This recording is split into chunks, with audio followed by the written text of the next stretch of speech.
কেমন হতো জন্মোৎসব যখন জননী স্থূল শরীরে বিরাজ করতেন? কখনো শান্ত অনাড়ম্বর, কখনো উৎসব মুখর সেই জন্মতিথিগুলির ছবি আঁকা আছে কত স্মৃতিচারণে। জন্মতিথিগুলি যেভাবেই পালিত হয়ে থাকুক না কেন, সাড়ম্বর বা অনাড়ম্বর সবগুলিতেই ফুটে উঠেছে সন্তানের পূজা গ্রহণে মায়ের প্রসন্নতা ও আগ্রহ। ব্যতিক্রম নেই। মায়ের জন্ম পৌষ মাসে জগদ্ধাত্রী পূজার কিছুদিন বাদে। জয়রামবাটিতে 1907 সালে একটি অনাড়ম্বর জন্মতিথির বর্ণনা দিয়েছেন স্বামী অরূপানন্দ। সেই বছরেই তরুণ রাসবিহারী প্রথম মাতৃসান্নিধ্য লাভ করেন এবং মঠবাস শুরু করেন।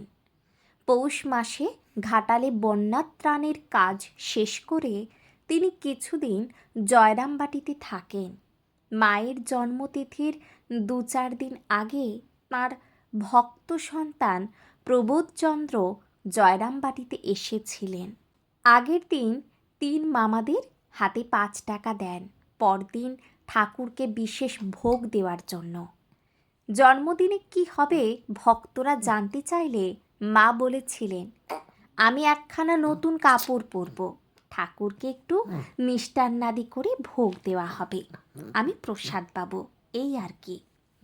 নতুন কাপড় পরে পূজা শেষ করে মা তাঁর ঘরে চৌকিতে পা ঝুলিয়ে বসলে প্রবোধবাবু ভিতরে গিয়ে তাঁর পায়ে ফুল দিয়ে প্রণাম করলেন।